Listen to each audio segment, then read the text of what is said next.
ನಮಸ್ತೆ ಸ್ನೇಹಿತರೆ, ಇವತ್ತಿನ ವಿಡಿಯೋದಲ್ಲಿ ರಾಗಿ ದೋಸೆನ ಮಾಡ್ತಾ ಇದ್ದೀನಿ. ನಾನಿಲ್ಲಿ ಒಂದು ಬೌಲ್ಗೆ 1 ಬೌಲಷ್ಟು ಗೋಧಿ ಹಿಟ್ಟು, 1 ಬೌಲಷ್ಟು ಸಣ್ಣ ರವೆ, ಹಾಗೆ 2 ಬೌಲಷ್ಟು ರಾಗಿ ಹಿಟ್ಟನ್ನ ಸೇರಿಸ್ಕೊಂಡಿದ್ದೀನಿ. ಹಾಗೆ ರುಚಿಗೆ ತಕ್ಕಷ್ಟು ಪುಡಿ ಉಪ್ಪನ್ನ ಹಾಕ್ಕೊಂಡಿದ್ದೀನಿ. ಆನಂತರ 3 ಹಸಿಮೆಣಸಿನ್ಕಾಯಿ ಸಣ್ಣದಾಗಿ ಕಟ್ ಮಾಡಿರೋದು, ಹಾಗೆಯೇ ಕ್ಯಾರೆಟ್ ತುರಿ, 1 ಕ್ಯಾರೆಟ್ ತುರಿನ ಸೇರಿಸಿದ್ದೀನಿ. 2 ಈರುಳ್ಳಿನ ಸಣ್ಣಗೆ ಹೆಚ್ಚಿ ಸೇರಿಸ್ಕೊಂಡಿದ್ದೀನಿ. ಒಂದು ಸ್ವಲ್ಪ ತೆಂಗಿನ ತುರಿನ ಸೇರಿಸ್ಕೊಂಡಿದ್ದೀನಿ. ಹಾಗೆ ಕರಿಬೇವು, ಕೊತ್ತಂಬರಿ ಸೊಪ್ಪು, 1 ಕಟ್ಟು ಸಬ್ಬಕ್ಕಿ ಸೊಪ್ಪನ್ನ ಕಟ್ ಮಾಡಿ ಸೇರಿಸ್ಕೊಂಡಿದ್ದೀನಿ. ಇವಾಗ ಸ್ವಲ್ಪ ಸ್ವಲ್ಪನೇ ನೀರು ಹಾಕ್ಕೊಳ್ತಾ ಇದನ್ನು ದೋಸೆ ಹಿಟ್ಟನ್ನು ಅದಕ್ಕೆ ಮಿಕ್ಸ್ ಮಾಡ್ಕೊಳ್ತೀನಿ.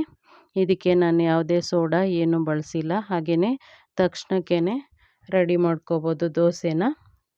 ಈ ರೀತಿ ಮಿಕ್ಸ್ ಮಾಡ್ಕೊಂಡ ನಂತರನೇ ದೋಸೆ ಹಾಕ್ಕೋಬೋದು. ತುಂಬ ರುಚಿಕರವಾಗಿರುತ್ತೆ, ಹಾಗೆ ಆರೋಗ್ಯಕ್ಕೂ ತುಂಬ ಒಳ್ಳೆಯದಾದಂಥದ್ದು. ಈ ವಿಧಾನದಲ್ಲಿ ಟ್ರೈ ಮಾಡಿ ನೋಡಿ, ಹಾಗೆ ಹೇಗೆ ಬಂತು ಅಂತ ತಿಳಿಸಿ. ನಾನಿಲ್ಲಿ ಇದನ್ನು ಮಿಕ್ಸ್ ಮಾಡ್ಕೊಂಡ ನಂತರ ತವಾಗೆ ಒಂದು ಅರ್ಧ ಸ್ಪೂನಷ್ಟು ಎಣ್ಣೆನ ಹಾಕ್ಕೊಂಡು ಈ ರೀತಿ ಈರುಳ್ಳಿಯಿಂದ ಎಣ್ಣೆನ ಸವರ್ಕೊಳ್ತೀನಿ, ನೀಟಾಗಿ ಹಚ್ಕೊಳ್ತೀನಿ. ಆನಂತರ ಇದಕ್ಕೆ ದೋಸೆನ ಈ ರೀತಿ ಹಾಕ್ಕೊಂಡಿದ್ದೀನಿ. ತುಂಬ ಚೆನ್ನಾಗಿ ಬರುತ್ತೆ, ಹಾಗೆ ಬೇಗನೂ ಆಗುವಂಥದ್ದು.